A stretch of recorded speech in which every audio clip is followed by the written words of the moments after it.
Hello friends, ಇವತ್ತಿನ ಸಂಚಿಕೆಯಲ್ಲಿ ಏನಾಯಿತು ಅಂತ ನೋಡ್ಕೊಂಡು ಬರೋಣ ಬನ್ನಿ. ನನ್ನ ಮಾತು ಕೇಳಿ ಸರ್ ಅಂದ್ರೂ ಪೊಲೀಸರು ವಲ್ಲಭನ ಹೇಳ್ಕೊಂಡು ಜೀಪ್ ಹತ್ರ ಕರ್ಕೊಂಡು ಬರ್ತಾರೆ. ಆಗ ಸೂರ್ಯಕಾಂತ್ ಮನೆಯವರು ಬರ್ತಾರೆ. ಏಯ್ ನಂದ, ಸೂಪರ್, ಏನೋ ನಿನ್ನ ಮನೆಗೆ ಪೊಲೀಸ್ನವರು ಬಂದುಬಿಟ್ಟಿದ್ದಾರೆ, ನಿನ್ನ ಮಗನ ಹೇಳ್ಕೊಂಡು ಹೋಯ್ತವ್ರೆ, ಏನು ಅಂತ ಗನಂದಾರಿ ಕೆಲಸ ಮಾಡಿರೋದು ಅಂತಾರೆ ಚಂದ್ರಕಾಂತ್. ಯಾರನ್ನಾದರೂ ಕೊಲೆಗಿಲೆ ಮಾಡಿಬಿಟ್ನಾ ಅಥವಾ ದರೋಡೆ ಮಾಡಿಬಿಟ್ನಾ ಅಂತಾರೆ ಸೂರ್ಯಕಾಂತ್. ಇಲ್ಲ, ಕಿಡ್ನಾಪ್ ಏನಾದರೂ ಮಾಡಿದನಾ? ಓಹೋ, ಕಿಡ್ನಾಪ್ ಹಂಗಿದ್ರೆ ನಂದ ನಿನ್ನ ಮಗನ ಯೋಚನೆ ಬಿಟ್ಬಿಡು, ಅವನಿಗೆ ಸರಿಯಾದ ಶಿಕ್ಷಣೆ ಆಗುತ್ತೆ ಅಂತಾರೆ ಚಂದ್ರಕಾಂತ್. ಏಯ್ ಏನೋ ಮಾತಾಡ್ತೀಯಾ ನನ್ನ ತಮ್ಮನ ಬಗ್ಗೆ ಅಂತ ಕೇಶವ ಚಂದ್ರಕಾಂತನ್ನು ಹಿಡ್ಕೋತಾನೆ. ಬಾರೋ ಈ ಕಡೆ ಅಂತ ನಂದನ್ ಕೇಶವನ ಹೇಳ್ಕೊತಾರೆ. ದಯವಿಟ್ಟು ಅವನು ಏನೂ ಮಾಡಿರಲ್ಲ ಸರ್, ಅವನ್ನ ಬಿಟ್ಬಿಡಿ ಸರ್ ಅಂತ ನಂದನ್ ಪೊಲೀಸರಿಗೆ ಕೈ ಮುಗಿತಾರೆ. ನೀವೇನೇ ಮಾತಾಡೋದಿದ್ರು ಕೋರ್ಟಲ್ಲಿ ಮಾತಾಡಿ ಅಂತ ಹತ್ತೋ ಗಾಡಿನ ಅಂತ ಇನ್ಸ್ಪೆಕ್ಟರ್ ಜೀಪಲ್ಲಿ ವಲ್ಲಭನ ಕೂರಿಸ್ಕೊಂಡು ಹೋಗ್ತಾರೆ. ವಲ್ಲಭ ರೀ ನಮ್ಮ ವಲ್ಲಭ ಅಂತ ಗಿರಿಜಾ ಆಳ್ತಾರೆ. ಸೂರ್ಯಕಾಂತ್ ಮನೆಯವರೆಲ್ಲ ನಗ್ತಾರೆ. ಅಜ್ಜಿ ಕಲಾವತಿ ಬೇಜಾರಿಂದ ನೋಡ್ತಾರೆ. ಛೇ, ಆದರೂ ನಂದ ನಿನಗೆ ಈ ತರಹ ಆಗಬಾರ್ದಾಗಿತ್ತು. ಅಲ್ಲ, ನೀನು ಯಾವಾಗ ನೋಡಿದ್ರು ನಾನು ಹಾಕಿದ ಗೆರೆನ ನನ್ನ ಮಕ್ಕಳು ದಾಟಲ್ಲ ಅಂತೀಯಾ? ಆದರೆ ನೀನು ಹಾಕಿರೋ ಗೆರೆಯೊಳಗೆ ಒಬ್ಬರು ಇಲ್ವಲ್ಲೋ? ಪ್ರೀತಿ ಮಾಡಿ ಓಡ್ ಹೋಗಿ ಮದುವೆ ಆಗ್ತಾರೆ, ಯಾವ್ಯಾವುದೋ ಹುಡುಗಿರನ್ನ ಕಿಡ್ನಾಪ್ ಮಾಡ್ತಾರೆ. ಇದನ್ನೆಲ್ಲ ಹಿಂಗೋ ತಡ್ಕೊಂಡಿದ್ಯಾ ನೀನು? ನಾನೇನಾದರೂ ನಿನ್ನ ಜಾಗದಲ್ಲಿ ಇದ್ದಿದ್ರೆ ಖಂಡಿತ ನೇಣು ಹಾಕ್ಕೊಂಡು ಬಿಡ್ತಿದ್ನಪ್ಪ ಅಂತಾರೆ ಚಂದ್ರಕಾಂತ್. ಚಂದ್ರು, ನಿನಗೆ ಗಾದೆ ಮಾತು ಗೊತ್ತಲ್ವಾ, ಬೀಜದಂತೆ ವೃಕ್ಷ ತಂದೆಯಂತೆ ಮಗ, ಹಂಗಾಯ್ತು ಇದು ಅಂತಾರೆ ಸೂರ್ಯಕಾಂತ್. ಹೌದಣ್ಣ, ನೀನು ಹೇಳ್ತಿರೋದು ನಿಜ. ನನಗೆ ಏನು ಅನ್ನಿಸ್ತಿದೆ ಗೊತ್ತಾ, ಬೇರೆಯವ್ರ ಮನೆ ಹೆಣ್ಮಕ್ಳನ್ನ ಲವ್ ಮಾಡಿ ಮದುವೆ ಮಾಡ್ಕೊಂಡು ಬನ್ನಿ ಅಂತ ಇವನೇ ಹೇಳಿ ಕಳಿಸ್ತಾನೆ ಅನಿಸುತ್ತೆ ಅಣ್ಣ. ಅದ್ರ ಪರಿಣಾಮನೇ ಇದು. ಲವ್ ಮಾಡಿ ಸಾಕಾಗಿ ಈಗ ಕಿಡ್ನಾಪ್ ಮಾಡೋ ಲೆವೆಲ್ಗೆ ಬಂದಿದ್ದಾರೆ ನಂದ. ನೀನು ಹೇಳ್ಕೊಟ್ಟಿದ್ಯಲ್ಲ ಈ ಗೆರೆ, ಅದರೊಳಗಡೆ ಈ ಕಿಡ್ನಾಪ್ ಸಂಸ್ಕಾರವಂತ ಯೋಚನೆಗಳೆಲ್ಲ ಇದೆ ತಾನೆ ಅಂತಾರೆ ಚಂದ್ರಕಾಂತ್. ಸಾಕು, ನಮ್ಮ ಟೆನ್ಷನಲ್ಲಿ ನಾವಿದ್ದೀವಿ, ಬಾಯಿಗೆ ಬಂದ ಹಾಗೆ ಮಾತಾಡೋದು ಬೇಡ ಅಂತಾರೆ ಮಾಧವ. ನಿಮ್ಮ ಮನೆ ಎದುರು ಮನೆ ಕಟ್ಟಿಸ್ತೀನಿ, ಅವಳನ್ನು ಚೆನ್ನಾಗಿ ನೋಡ್ಕೋತೀನಿ ಅಂತ ಹೇಳಿದ್ದ, ಅದು ರಾಣಿ ಥರ. ಈಗ ನೋಡು, ನಿನ್ನ ಮಕ್ಕಳೆಲ್ಲ ಸೇರಿ ನಿನ್ನನ್ನು ನಿನ್ನ ಹೆಂಡ್ತಿನ ಬೀದಿಗೆ ತಂದುಬಿಟ್ರು ಅಂತ ಸೂರ್ಯಕಾಂತ್ ನಗ್ತಾರೆ. ಅಣ್ಣ, ನಿನ್ನ ಕೈ ಮುಗಿತೀನಿ, ಕಾಲೇ ಬೇಕಿದ್ರು ಬೀಳ್ತೀನಿ, ಉರಿಯೋ ಬೆಂಕಿಗೆ ತುಪ್ಪ ಸುರಿಬೇಡಿ, ದಯವಿಟ್ಟು ಒಳಗೆ ಹೋಗಿ ಪ್ಲೀಸ್ ಅಂತಾನೆ ಸುಂದ್ರ. ಅವರೆಲ್ಲ ಹೋಗ್ತಾರೆ. ಗಿರಿಜಾ ಜೋರಾಗಿ ಆಳ್ತಾರೆ. ಗಿರಿಜಾ, ಸಮಾಧಾನ ಮಾಡ್ಕೊ, ನಮ್ಮ ವಲ್ಲಭ ಏನು ಅಂತ ನಮ್ಮೆಲ್ರಿಗೂ ಗೊತ್ತು. ಅವನು ಇಂಥ ತಪ್ಪು ಮಾಡಿರೋಕ್ಕೆ ಸಾಧ್ಯನೇ ಇಲ್ಲ. ನೋಡು, ನಾನು ಪೊಲೀಸ್ ಸ್ಟೇಷನ್ ಇಂದ ಅವನ್ನ ಬಿಡಿಸ್ಕೊಂಡು ಬರ್ತೀನಿ, ನನ್ನ ಮೇಲೆ ನಂಬಿಕೆ ಇಡು. ಮೀನಾ, ಅಮ್ಮು ಕರ್ಕೊಂಡೋಗಿ. ಕೇಶವ, ಮಾಧವ, ಸುಂದ್ರ ಬನ್ನಿ ಹೋಗೋಣ ಅಂತಾರೆ ನಂದನ್. ಈಚೆ ಇನ್ಸ್ಪೆಕ್ಟರ್ ಸ್ಟೇಷನ್ಗೆ ಬರ್ತಿದ್ದಾಗೆ ನಂದಿನಿ, ಅಪ್ಪ ನನ್ನ ಮಗಳ ಬಗ್ಗೆ ಏನಾದರೂ ಗೊತ್ತಾಯ್ತಾ ಸರ್ ಅಂತಾರೆ. ನೀವು ಹೇಳ್ತಿದ್ರಲ್ಲ ಡ್ರೈವರ್, ಅವನ್ನ ಕರ್ಕೊಂಡು ಬಂದಿದ್ದೀವಿ. ಏಯ್ ಕರ್ಕೊಂಡು ಬಂದ್ರೋ ಇಲ್ಲಿ ಅವನ ಅಂತಾರೆ ಇನ್ಸ್ಪೆಕ್ಟರ್. ವಲ್ಲಭನ ಕರ್ಕೊಂಡು ಬರ್ತಾರೆ. ಇವನೇನಾ ಅಂತಾರೆ ಇನ್ಸ್ಪೆಕ್ಟರ್. ಹೌದು ಸರ್.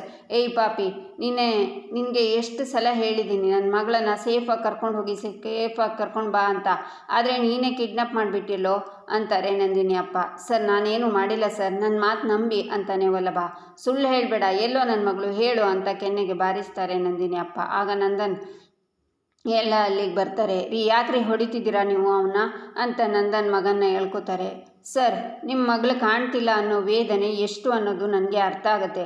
ನನಗೂ ಹೆಣ್ಮಕ್ಳಿದ್ದಾರೆ ಸರ್, ಆದರೆ ನೀವು ಅಂದ್ಕೊಂಡಿರೋ ಥರ ಅಲ್ಲ ಸರ್. ನನ್ನ ಮಗ ತುಂಬ ಒಳ್ಳೆಯವನು. ಅವನು ನಿಮ್ಮ ಮಗಳನ್ನ ಕಿಡ್ನಾಪ್ ಮಾಡಿಲ್ಲ ಸರ್, ಅಷ್ಟು ಕೆಟ್ಟವನಲ್ಲ ಅವನು ಸರ್. ದಯವಿಟ್ಟು ಕಂಪ್ಲೇಂಟ್ ವಾಪಸ್ ತೊಗೊಳ್ಳಿ ಸರ್ ಅಂತಾರೆ ನಂದನ್. ಆಗ ಇನ್ಸ್ಪೆಕ್ಟರ್, ರೀ ಸಾಕು ಸುಮ್ಮನೆ ರೀ, ಆಗ್ಲಿಂದ ನೋಡ್ತಿದ್ದೀನಿ ನಮ್ಮ ಮಕ್ಕಳು ಒಳ್ಳೆಯವರು ಅಂತ ಎಲ್ಲ ತಂದೆನೂ ಹೇಳ್ತಾರೆ, ಆದರೆ ಆ ಮಕ್ಕಳು ಮನೆಯಿಂದ ಆಚೆ ಹೋಗ್ತಾರಲ್ಲ, ಅಲ್ಲಿ ಏನು ಮಾಡ್ತಾರೆ ಅನ್ನೋದು ಯಾವ ತಂದೆ ತಾಯಿಗೂ ಗೊತ್ತಿರಲ್ಲ ಅಂತಾರೆ ಇನ್ಸ್ಪೆಕ್ಟರ್. ಸರ್, ಕುರುಡು ನಂಬಿಕೆಯಿಂದ ನಾನು ಈ ಮಾತನ್ನು ಹೇಳ್ತಿಲ್ಲ. ನನ್ನ ಮಗ ನಿರಪರಾಧಿ ಸರ್, ನನಗೆ ಚೆನ್ನಾಗಿ ಗೊತ್ತು.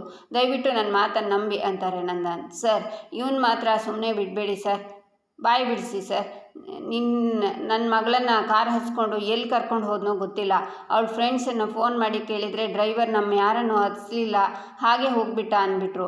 ಅಂದಮೇಲೆ ನೀವೇ ಅರ್ಥ ಮಾಡ್ಕೊಳ್ಳಿ ಸರ್, ಇವನೇ ಏನೋ ಮಾಡಿದ್ದಾನೆ ಸರ್ ಅಂತಾರೆ ನಂದಿನಿ. ಅಪ್ಪ ನಿಜನೇ ಹೇಳ್ತಿದ್ದೀನಿ ಸರ್, ನಾನು ಆ ಹುಡುಗಿನ ಕಿಡ್ನಾಪ್ ಮಾಡಿಲ್ಲ, ಸೇಫಾಗೆ ಡ್ರಾಪ್ ಮಾಡಿದೆ ಸರ್. ಇನ್ಫ್ಯಾಕ್ಟ್ ಆ ಹುಡುಗಿ ಹೇಳಿದ್ಲು ಅಂತಾನೆ ಮನೆ ಪಕ್ಕದ ರೋಡಲ್ಲೇ ಡ್ರಾಪ್ ಮಾಡಿದೆ ಸರ್. ಡ್ರಾಪ್ ಮಾಡಿ ನನ್ನ ಪಾಡಿಗೆ ನಾನು ಬಂದುಬಿಟ್ಟೆ ಸರ್. ನಿಜ ಸರ್ ಅಂತಾನೆ ವಲ್ಲಭ. ಏಯ್ ಸುಮ್ಮನೆ ನಿಂತ್ಕೊಳ್ಳೋ, ನಾನು ಕೇಳಿದಾಗ ಮಾತ್ರ ಉತ್ತರ ಕೊಡಬೇಕು ಅಂತಾರೆ ಇನ್ಸ್ಪೆಕ್ಟರ್.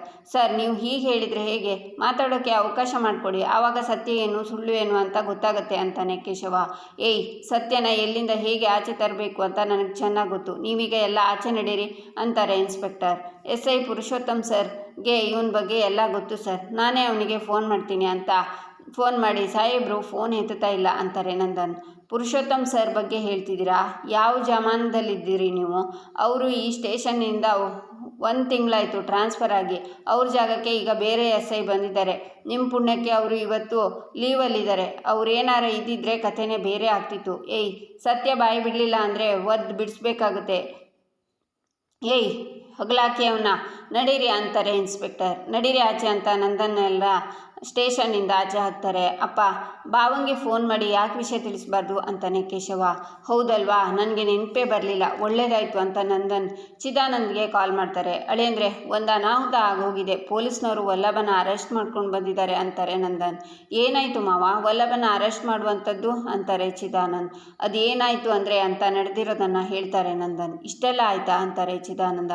ಹೌದು ಅಳಿಯಂದ್ರೆ ಅಂತಾರೆ ನಂದನ್. ನಾನು ಬೇರೆ ಈ ಟೈಮಲ್ಲಿ ಊರಲ್ಲಿಲ್ವಲ್ಲ ಮಾವ, ಒಂದು ಕಾನ್ಫರೆನ್ಸ್ ಇತ್ತು ಅಂತ ಹೈದರಾಬಾದ್ಗೆ ಬಂದಿದ್ದೀನಿ ಮಾವ ಅಂತಾರೆ ಚಿದಾನಂದ. ಹೌದಾ, ಹೈದರಾಬಾದಲ್ಲಿದ್ದೀರಾ? ಅಯ್ಯಯ್ಯೋ, ನೀವು ಇದ್ದಿದ್ರೆ ನನಗೆ ತುಂಬ ಧೈರ್ಯ ಇರೋದು. ಅಳಿಯಂದ್ರೆ ಏನು ಮಾಡೋದು ಈಗ, ನನಗೆ ದಾರಿನೇ ತೋರ್ತಿಲ್ಲ ಅಂತಾರೆ ನಂದನ್. ಮಾವ ಟೆನ್ಷನ್ ಮಾಡ್ಕೋಬೇಡಿ, ಈಗಾಗಲೇ ನಂದು ಕಾನ್ಫರೆನ್ಸ್ ಮುಗಿದಿದೆ. ನೆಕ್ಸ್ಟ್ ಫ್ಲೈಟ್ಗೆ ನಾನು ಬೇಗ ಬಂದುಬಿಡ್ತೀನಿ ಮಾವ. ಅಲ್ಲಿ ಮಾಧವಂಗೆ ಫೋನ್ ಕೊಡಿ ಮಾವ ಅಂತಾರೆ ಚಿದಾನಂದ. 1 ನಿಮಿಷ ಅಂತ ನಂದನ್ ಫೋನ್ ಕೊಡ್ತಾರೆ. ಹೇಳಿ ಬಾವ ಅಂತಾನೆ ಮಾಧವ ಮಾವಂಗೆ ಟೆನ್ಷನ್ ಮಾಡ್ಕೊಬೇಡ ಅಂತ ಹೇಳಿ, ನಾನು ಸಂಜೆ ಅಷ್ಟರಲ್ಲಿ ಅಲ್ಲಿಗೆ ಬರ್ತೀನಿ ಅಂತಾರೆ ಚಿದಾನಂದ. ಸರಿ, ಬೇಗ ಬನ್ನಿ ಬಾವ ಅಂತ ಕಾಲ್ ಕಟ್ ಮಾಡ್ತಾನೆ ಮಾಧವ. ಬಾವ, ಚಿದಾನಂದ ನಮ್ಮನೆ ಲಾಯರ್, ಅವ್ರು ಬಂದರೆ ಇನ್ಸ್ಪೆಕ್ಟರ್ ಏನು ಮಾಡೋಕ್ಕಾಗಲ್ಲ, ಎಲ್ಲ ಸರಿ ಹೋಗುತ್ತೆ, ನಾವು ಹೆದರ್ಕೊಳ್ಳೋ ಅವಶ್ಯಕತೆ ಇರಲ್ಲ ಬಾವ ಅಂತಾನೆ ಸುಂದರ. ಈಚೆ ಚಂದ್ರಕಾಂತ್, ಏನಣ್ಣ ಇದು, ಆ ವಲ್ಲಭಂಗೆ ನಾವು ಏನಾದರೂ ಮಾಡಬೇಕು ಅಂದ್ಕೊಂಡಿದ್ವಿ, ಆದರೆ ಈಗ ನೋಡಿದರೆ ಆ ವಲ್ಲಭನೇ ಏನೇನೋ ಮಾಡಿಕೊಂಡು ಅರೆಸ್ಟ್ ಆಗಿಬಿಟ್ಟಿದ್ದಾನಲ್ಲಣ್ಣ ಅಂತಾರೆ. ಟೈಮ್ ನಮ್ಮ ಕಡೆ ಇದೆ ಅನ್ನೋದಕ್ಕೆ ಇದೇ ಸಾಕ್ಷಿ ಚಂದ್ರು ಅಂತಾರೆ ಸೂರ್ಯಕಾಂತ್. ಹ್ಞೂ ಅಣ್ಣ, ಆ ಮಾಧವನ್ ಮದುವೆ ಟೈಮಲ್ಲಿ ಈ ವಲ್ಲಭನ ಅರೆಸ್ಟ್ ಮಾಡಿಸಿದ್ದೀವಿ, ಆದರೆ ಆವಾಗ ಏನೂ ಪ್ರಯೋಜನ ಆಗಿರಲಿಲ್ಲ ಅಣ್ಣ. ಈಗ ನೋಡಿದರೆ ಇದು ಕಿಡ್ನಾಪ್ ಕೇಸು, ನನಗೆ ಅನಿಸುತ್ತೆ ಈ ವಲ್ಲಭ ಅಷ್ಟು ಸುಲಭವಾಗಿ ಆಚೆ ಬರೋದಿಲ್ಲ ಅಂತಾರೆ ಚಂದ್ರಕಾಂತ್. ಮೊನ್ನೆ ಆಗಿದ್ದ ಅವಮಾನಕ್ಕೆ ಎಷ್ಟು ನೊಂದ್ಕೊಂಡೆ ಗೊತ್ತಾ ಚಂದ್ರು, ಈಗ ಆ ವಲ್ಲಭ ಅರೆಸ್ಟ್ ಆದಮೇಲೆ ಆ ಅವಮಾನ ಎಲ್ಲ ಮರ್ತೋಯ್ತು ಅಂತಾರೆ ಸೂರ್ಯಕಾಂತ್. ನನಗೂ ಅಷ್ಟೇ ಅಣ್ಣ, ನಮ್ಮ ಶ್ರೀಕಂಠ ಅಮೂಲ್ಯನ ಕಿಡ್ನಾಪ್ ಮಾಡ್ದ ಅನ್ನೋ ಒಂದೇ ವಿಷಯ ಇಟ್ಕೊಂಡು ಎಂತ ಮಾತಾಡ್ದ. ಅವನ ಮಗ ಕೇಶವ ನನ್ನ ಮಗನಿಗೆ ಚೆನ್ನಾಗಿ ಹೊಡೆದ, ಈಗ ಅವನು ಮಾಡಿದ್ದೇನು ಒಳ್ಳೆ ಕೆಲಸನಾ ಅಂತಾರೆ ಚಂದ್ರಕಾಂತ್. ಹೆಂಡತಿ ಇದ್ದರೂ ಯಾವಳನ್ನು ಕಿಡ್ನಾಪ್ ಮಾಡಿದ್ದಾನ ಅವನು ಅಂತಾರೆ ಸೂರ್ಯಕಾಂತ್. ಅಣ್ಣ, ನನ್ನ ಮಗನಾದರೂ ನಮಗೋಸ್ಕರ ದ್ವೇಷಕ್ಕೋಸ್ಕರ ಕಿಡ್ನಾಪ್ ಮಾಡಿದ, ಆದರೆ ವಲ್ಲಭ ಏನೋ ಕೆಟ್ಟ ಉದ್ದೇಶ ಇಟ್ಕೊಂಡೇ ಕಿಡ್ನಾಪ್ ಮಾಡಿದ್ದಾನೆ, ಅವನಿಗೆ ಸರಿಯಾದ ಶಿಕ್ಷೆನೇ ಆಗುತ್ತೆ, ನೋಡ್ತಿರು ಅಂತಾರೆ ಚಂದ್ರಕಾಂತ್. ಮಾಡಿದ್ದುಣ್ಣೋ ಮಹಾರಾಯ ಅನ್ನೋ ಹಾಗೆ ಆನಂದ ಅಂತ ಮಕ್ಕಳನ್ನ ಎತ್ತಿದ್ದಕ್ಕೆ ಅನುಭವಿಸಲೇಬೇಕು ಅಂತಾರೆ ಸೂರ್ಯಕಾಂತ್. ಅವನಿಗೆ ಇಷ್ಟು ಸಾಕಲ್ವಾ ಅಣ್ಣ, ಜೀವನ ಪೂರ್ತಿ ತಲೆ ಎತ್ತದೇ ಇರೋದಕ್ಕೆ ಅಂತಾರೆ ಚಂದ್ರಕಾಂತ್. ಓಡ್ ಹೋಗಿದ್ರೆ ಒಂದು ಕಡೆ ಸುಸ್ತಾಗಿ ನಿಂತ್ಕೊಳ್ಳೇಬೇಕು, ಅದು ಈಗ ನಿಂತಿದೆ ಅಂತಾರೆ ಸೂರ್ಯಕಾಂತ್. ಇಲ್ಲ ಅಣ್ಣ, ಅವನು ಓಡೋಕ್ಕೆ ರೆಡಿ ಇದ್ದಾನೆ, ಅವನ ಮಕ್ಕಳು ಬಿಡ್ತಾ ಇಲ್ಲ, ಅವನು ಸುಸ್ತು ಮಾಡಿಸ್ತಾ ಇದ್ದಾರೆ, ಅವನು ಇನ್ನೂ ಮೊದಲಿನ ಥರ ಓಡೋಕ್ಕಾಗಲ್ಲ, ಇನ್ಮೇಲೆ ಏನಿದ್ರು ಗೆಲುವು ನಮ್ಮದೇ, ನಮ್ಮನ್ನು ಯಾರೂ ತಡೆಯೋಕ್ಕಾಗಲ್ಲ ಅಂತಾರೆ ಚಂದ್ರಕಾಂತ್ ನಗ್ತಾರೆ. ಈಚೆ ಗಿರಿಜಾ ಅಳ್ತಿರ್ತಾರೆ. ಅತ್ತೆ, ವಲ್ಲಭಂಗೆ ಏನೂ ಆಗಲ್ಲ, ಪ್ಲೀಸ್ ಸಮಾಧಾನ ಮಾಡ್ಕೊಳ್ಳಿ ಅತ್ತೆ ಅಂತಾಳೆ ಮೀನಾ. ಹೇಗೆ ಸಮಾಧಾನ ಮಾಡ್ಕೊಳ್ಳಿ, ನೋಡಿದ್ಯಲ್ಲ ವಲ್ಲಭನ ಪೊಲೀಸರು ಹೆಂಗೆ ಕರ್ಕೊಂಡು ಹೋದರು ಅಂತ, ಅವನು ತಪ್ಪೇನಿಲ್ಲ ಅಂದರೂ ನಮ್ಮ ಮಾತು ಯಾರೂ ಕೇಳಿಲ್ಲ, ನಮ್ಮ ವಲ್ಲಭನ ಕರ್ಕೊಂಡು ಹೋಗಿದ್ದಾರೆ ಕಣೆ. ಇಷ್ಟಕ್ಕೂ ಎಲ್ಲ ಕಷ್ಟಗಳು ನಮ್ಮ ವಲ್ಲಭನ್ನೇ ಹುಡ್ಕೊಂಡು ಯಾಕೆ ಬರ್ತಿದೆ, ನನ್ನ ವಲ್ಲಭ ಅಂಥ ಹುಡುಗ ಅಲ್ಲ ಕಣೆ, ಅವನು ನಾನು ಹೆತ್ತ ಮಗ, ಅವನೇನು ಅಂತ ನನಗೆ ಚೆನ್ನಾಗಿ ಗೊತ್ತು, ಇದನ್ನು ಪೊಲೀಸ್ನವರಿಗೆ ಹೇಳೋದು ಯಾರು ಅಂತಾರೆ ಗಿರಿಜಾ. ಅತ್ತೆ, ಮಾವ, ಕೇಶವ, ಬಾವ ಎಲ್ಲರೂ ಹೋಗಿದ್ದಾರಲ್ವಾ, ವಲ್ಲಭಂದೇನು ತಪ್ಪಿಲ್ಲ ಅಂತ ಪೊಲೀಸರಿಗೆ ಮನವರಿಕೆ ಮಾಡಿ ಕರ್ಕೊಂಡು ಬರ್ತಾರೆ, ತಲೆ ಕೆಡಿಸ್ಕೋಬೇಡಿ ಅತ್ತೆ, ಏನೂ ಆಗೋದಿಲ್ಲ ಅಂತಾಳೆ ಮೀನಾ. ಪಾಪ ಮೀನಾ, ಆ ಹುಡುಗಿನ ಯಾರ ಕಿಡ್ನಾಪ್ ಮಾಡಿದ್ರೋ ಏನೋ, ಆ ಹುಡುಗಿ ಎಲ್ಲಿದ್ದಾಳೋ ಏನೋ, ಆದರೆ ನನ್ನ ವಲ್ಲಭನ ಮೇಲೆ ಈ ತಪ್ಪು ಬರೋ ಹಾಗೆ ಮಾಡಿದಾಳಲ್ಲ, ಅವಳಿಗೆ ಮಾತ್ರ ಒಳ್ಳೇದಾಗಬಾರ್ದು, ಹೆತ್ತ ತಾಯಿ ಶಾಪ ಅವಳನ್ನು ತಟ್ಟಲೇಬೇಕು, ಅದು ಯಾರಾದರೂ ಆಗಿರಲಿ, ನನ್ನ ಒಡ ಹುಟ್ಟಿದವರಾದರೂ ಪರವಾಗಿಲ್ಲ, ಈ ಹೆತ್ತ ತಾಯಿ ಕರುಳು ಈ ಶಾಪ ಅವರಿಗೆ ತಟ್ಟಲೇಬೇಕು ಕಣೆ, ಅವರಿಗೆ ಒಳ್ಳೇದಾಗಲ್ಲ, ಆ ದೇವರು ಅವರಿಗೆ ತೋರಿಸ್ತಾನೆ, ವಲ್ಲಭ ಅಂತ ಅಳ್ತಾರೆ ಗಿರಿಜಾ. ಅತ್ತೆ, ಅಳಬೇಡಿ ಅತ್ತೆ, ಯಾಕೆ ಅಳ್ತಿದ್ದೀರಾ ನೀವು, ನಿಮಗೆ ಗೊತ್ತಿಲ್ವಾ ನಿಮ್ಮ ಮಗ ತಪ್ಪು ಮಾಡಲ್ಲ ಅಂತ. ನನ್ನ ವಲ್ಲಭ ಅತ್ತೆ, ಅವನು ನನ್ನ ಗಂಡ, ಅವನು ಆ ಥರ ಎಲ್ಲ ತಪ್ಪು ಕಿಡ್ನಾಪ್ ಮಾಡೋಕ್ಕೆ ಸಾಧ್ಯನೇ ಇಲ್ಲ, ನನ್ನ ಗಂಡ ಈ ಥರ ಎಲ್ಲ ಕೆಲಸ ಹೊತ್ತು ಮಾಡಲ್ಲ ಅತ್ತೆ. ಹೆಣ್ಮಕ್ಳನ್ನ ಕಿಡ್ನಾಪ್ ಮಾಡೋದಿರಲಿ, ಅವರಿಗೆ ಯಾರಾದರೂ ತೊಂದರೆ ಕೊಡ್ತಿದ್ದಾರೆ ಅಂದರೂ ಸುಮ್ಮನೆ ಇರಲ್ಲ ಅತ್ತೆ ಅವನು. ನನ್ನ ಗಂಡನ ಮೇಲೆ ನನಗೆ ನಂಬಿಕೆ ಇದೆ, ನಿಮಗೆ ಇಲ್ವಾ? ಮತ್ತೆ ಯಾಕೆ ಹೇಳ್ತಿದ್ದೀರಾ ಅತ್ತೆ? ಕಣ್ಣು ಒರೆಸ್ಕೊಳ್ಳಿ, ಅಳಬೇಡಿ ಅತ್ತೆ, ಅವನನ್ನು ದೇವ್ರು ಕಾಪಾಡ್ತಾನೆ, ಯಾವತ್ತೂ ಕೈ ಬಿಡಲ್ಲ. ವಲ್ಲಭ ತಪ್ಪು ಮಾಡಿಲ್ಲ ಅಂತ ಸ್ಟೇಷನಲ್ಲಿ ಪ್ರೂವ್ ಆಗುತ್ತೆ. ಪೊಲೀಸ್ನವರೇ ಅವನ್ನ ಬಿಟ್ಟು ಕಳಿಸ್ತಾರೆ. ಇನ್ನು ಸ್ವಲ್ಪ ಹೊತ್ತಲ್ಲಿ ಅವನ ಮನೆಗೆ ಬರ್ತಾನೆ, ಯಾರೂ ಚಿಂತೆ ಮಾಡಬೇಡಿ, ಎಲ್ಲರೂ ಧೈರ್ಯವಾಗಿರಿ ಅಂತಾಳೆ ಅಮೂಲ್ಯ. ಅದು ಹಾಗಲ್ಲ ಅಮ್ಮು ಅಂತಾರೆ ಗಿರಿಜಾ. ಮತ್ತೆ ಯಾಕೆ ಕಳ್ತಿದ್ದೀರಾ ಅತ್ತೆ? ಕಣ್ಣೀರು ಒರೆಸ್ಕೊಳ್ಳಿ. ನೀವು ಇಲ್ಲಿ ಹತ್ರ ಅಲ್ಲಿ ವಲ್ಲಭಂಗೂ ಕಷ್ಟ ಆಗುತ್ತೆ. ನೀವು ಇಲ್ಲಿ ಧೈರ್ಯವಾಗಿದ್ದರೆ ಅವನು ಧೈರ್ಯವಾಗಿರ್ತಾನೆ ಅತ್ತೆ. ಅಳಬೇಡಿ ಅತ್ತೆ, ನೀವು ಅಳಬಾರ್ದು ಅಂತಾಳೆ ಅಮೂಲ್ಯ. ಈಚೆ ಕಲಾವತಿ, ಅತ್ತೆ ನಿನ್ನೆ ಅಷ್ಟೇ ಅನ್ಕೋತಿದ್ದೆ ಅಮೂಲ್ಯ ವಲ್ಲಭ ಎಷ್ಟು ಅನನ್ಯವಾಗಿದ್ದಾರೆ, ಅವ್ರು ಯಾವತ್ತಿದ್ರೂ ಹೀಗೆ ಇರಬೇಕು ಅಂತ. ಇಷ್ಟು ಬೇಗ ಹೀಗೆಲ್ಲ ಆಗುತ್ತೆ ಅಂತ ನಾನು ಅಂದ್ಕೊಂಡಿರಲಿಲ್ಲ ಅತ್ತೆ. ವಲ್ಲಭ ಅರೆಸ್ಟ್ ಆಗಿ ನನ್ನ ಮಗಳು ಕಣ್ಣೀರು ಹಾಕೋ ಹಾಗಾಯ್ತಲ್ಲ ಅತ್ತೆ ಅಂತಾರೆ. ಅಳಬೇಡ ಕಲಾ, ವಲ್ಲಭ ಒಳ್ಳೆ ಹುಡುಗ, ಅವ್ನು ಯಾವ ತಪ್ಪು ಮಾಡಿರಲ್ಲ, ಅವ್ನು ಒಳ್ಳೆಯವನು ಅಂತ ಸಾಬೀತಾಗಿ ಆಚೆ ಬಂದೇ ಬರ್ತಾನೆ ಅಂತಾರೆ ಅಜ್ಜಿ. ನಿನ್ನೆ ಇಂದ್ರ ಅಮೂಲ್ಯ ಯಾವಾಗಲೂ ಹೀಗೆ ಇರಲ್ಲ, ಅವಳು ಕಣ್ಣೀರು ಹಾಕೋ ಕಾಲ ಬರುತ್ತೆ ಅಂತ ಹೇಳಿದ್ಲು. ಅವಳ ಮಾತಿಗೆ ಆ ದೇವರು ಇಷ್ಟು ಬೇಗ ಅಸ್ತು ಅಂತ ಅನ್ಸತ್ತೆ ಅಂತಾರೆ ಕಲಾವತಿ. ಎಲ್ಲ ಕ್ಷಣಿಕ ಕಣೆ, ಆದಷ್ಟು ಬೇಗ ಅಮೂಲ್ಯ ಜೀವನ ಸರಿ ಹೋಗುತ್ತೆ ಅಂತಾರೆ ಅಜ್ಜಿ. ಅತ್ತೆ, ಇಂದಿರಾ ಬಲವಾಗಿ ಶಾಪ ಹಾಕಿಬಿಟ್ಟಿದ್ದಾಳೆ ಅನ್ಸುತ್ತೆ. ಅಮೂಲ್ಯ ಚಿಕ್ಕವಳಿದ್ದಾಗ ಚಿಕ್ಕಮ್ಮ ಚಿಕ್ಕಮ್ಮ ಅಂತ ಅವಳು ಸೆರಗಿ ಹಿಡ್ಕೊಂಡು ಓಡಾಡ್ತಿದ್ಲಲ್ಲ, ಅಲ್ಲ ಅವಳೇ ಬೆಳೆಸಿದ ಮಗುಗೆ ಹೀಗೆಲ್ಲ ಮಾತಾಡಿ ಶಾಪ ಹಾಕೋದಕ್ಕೆ ಆ ಇಂದ್ರಂಗೆ ಹೇಗಾದರೂ ಮನಸ್ಸು ಬರುತ್ತೆ ಅತ್ತೆ. ಇನ್ನೊಂದು ಸಲ ಆ ಇಂದ್ರ ನನ್ನ ಕಣ್ಣು ಮುಂದೆ ಬರಲಿ ಅತ್ತೆ, ಅವಳನ್ನು ಚೆನ್ನಾಗಿ ಬೈದು ನನ್ನ ಮಗಳ ತಂಟೆಗೆ ಬಂದರೆ ನಾನು ಸುಮ್ಮನಿರಲ್ಲ ಅಂತ ಹೇಳ್ತೀನಿ ಅತ್ತೆ ಅಂತ ಕಲಾವತಿ ಹೇಳ್ತಾರೆ. ಈಚೆ ಸ್ಟೇಷನಲ್ಲಿ ವಲ್ಲಭನ ಕೈನ ಮೇಲೆ ಕಟ್ಟಾಕಿರ್ತಾರೆ. ಏಯ್ ನಿಜ ಹೇಳೋ ಅಂತ ಇನ್ಸ್ಪೆಕ್ಟರ್ ಹೊಡಿತಾರೆ. ನಿಜಾನೇ ಹೇಳ್ತಿದ್ದೀನಿ ಸರ್, ನಾನು ಅವಳನ್ನು ಕಿಡ್ನಾಪ್ ಮಾಡಿಲ್ಲ. ಎಷ್ಟು ಸಲ ಅಂತ ಹೇಳಿ ಅಂತಾನೆ ವಲ್ಲಭ. ನಿಜ ಹೇಳಲ್ಲ ಅಲ್ವಾ ಅಂತ ಲಾಠಿ ತಗೊಂಡು ಇನ್ಸ್ಪೆಕ್ಟರ್ ಹೊಡಿತಾರೆ. ನಿಜಾನೇ ಸರ್, ಹೊಡಿಬೇಡಿ ಅಂತಾನೆ ವಲ್ಲಭ. ಏಯ್ ಆಗ್ಲಿಂದ ಹೊಡಿತಿದ್ದೀನಿ, ನಿಜಾನೇ ಹೇಳ್ತಿಲ್ಲ ನೀನು, ನಿಜ ಹೇಳು, ಆ ಹುಡುಗಿ ಎಲ್ಲಿ ಬಚ್ಚಿಟ್ಟಿದ್ಯಾ ಅಂತಾರೆ ಇನ್ಸ್ಪೆಕ್ಟರ್. ಸರ್ ನಿಜಾನೇ ಹೇಳ್ತಿದ್ದೀನಿ ಸರ್, ನಾನು ಮೊದಲಿಂದನೂ ಹೇಳ್ತೀನಿ, ನೀವು ಒಂದು ಸಲ ಕೇಳಿಸ್ಕೊಳ್ಳಿ ಅಂತಾನೆ ವಲ್ಲಭ. ಈ ಗ್ಯಾಪಲ್ಲಿ ಹೊಸ ಕಥೆನೇ ಶುರು ಮಾಡ್ಕೊಂಡಿದ್ಯಾ ಅಂದರೆ ಅದೇನು ಅಂತ ಹೇಳಪ್ಪ ಅಂತಾರೆ ಇನ್ಸ್ಪೆಕ್ಟರ್. ನಾನು ಟ್ರಾವೆಲ್ ಏಜೆನ್ಸಿ ಕ್ಯಾಬನ್ನು ಓಡಿಸ್ಕೊಂಡು ಅವ್ರ ಮನೆಗೆ ಹೋದೆ ಸರ್. ಅಲ್ಲಿ ಅವರು ಅಪ್ಪನೇ ಹರಿಸಿದ್ರು.